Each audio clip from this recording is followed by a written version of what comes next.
to go and get angry at my inconsistency. For you it's fine, but I still want to finish this trilogy. I said 2 weeks, but now it's been a month. What is wrong with me? So can I have one more shot at forgiveness? 2 videos ago I start talking about Marvel's Midnight Suns. Even if it's not what people expect, it's a lot of fun. But 90 hours playing and dozens creating, I guess I'm done. So here you have the final part of this madness.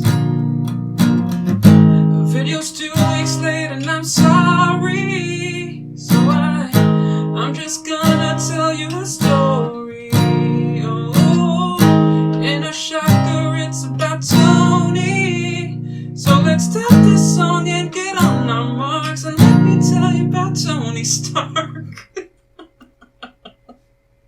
So what you just heard was a totally raw test recording for the Would Have Been intro song. It's clearly not perfect, but I really loved how human and real it was, so I used it anyway, just layering it over some trailer footage, as is my norm. Hope that was enjoyable, but anyway, take it away, Steven. We're in the endgame now. Yes, we are indeed in the endgame now. Well, past it, actually.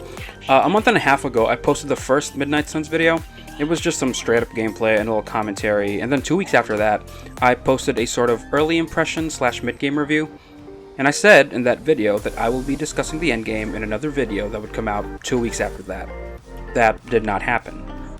It's been a month since the last video, and that's because I hit a writing block. At least that's my excuse.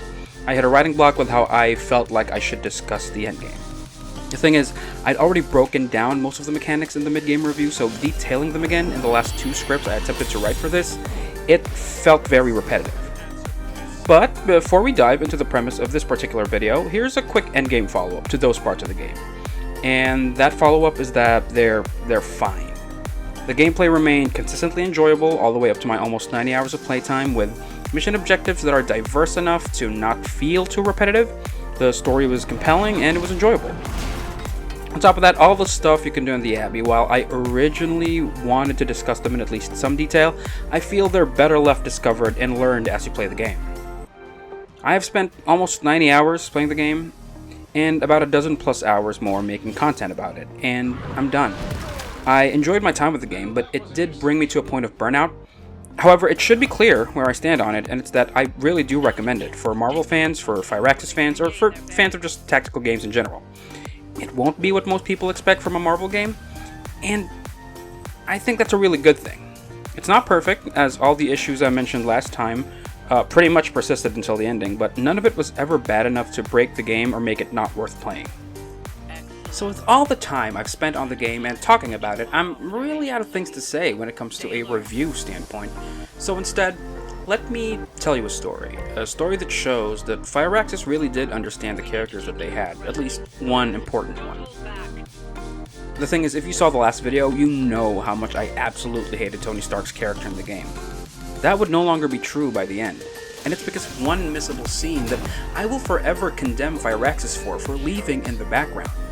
Now, I wish I'd recorded this scene, or at least found some footage of it, but since I don't have it, I'm going to tell you the story instead. Last time I briefly talked about the clubs, and for the mechanical-minded members of Marvel's Midnight Suns, they have Shop Class, starred by Robbie Reyes, Peter Parker, and the Hunter, eventually adding Tony Stark. Throughout the Shop Class narrative, you get to see Tony slowly taking over, which eventually leads to a confrontation between him and Robbie. During this confrontation, Tony utters a line that goes something like, "Get out of the way of innovation or be trampled by it." This line sets off Robbie, as he tells Tony of another time that he uttered that line, which was at a groundbreaking for a new Stark Technology Center in East LA near Robbie's home. This groundbreaking forced people out of their jobs with the promise that the Stark Center would provide them new ones once it was built.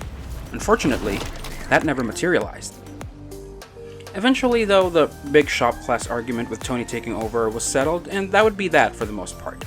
But if you stick around after the cutscene and listen to the background conversations, you get to hear Tony and Robbie have the single best exchange of the entire game, at least in my opinion. You see, Tony doesn't even remember the Technology Center, so he dug through his files after Robbie told him about it. It was here where he learned/remembered that the groundbreaking was nothing more than a strategic move for his company's bottom line, and that there were never any plans to actually build it. He deeply, profusely, and genuinely heartbrokenly apologizes to Robbie and promises to do right by him and his neighborhood once this whole Lilith fiasco is done.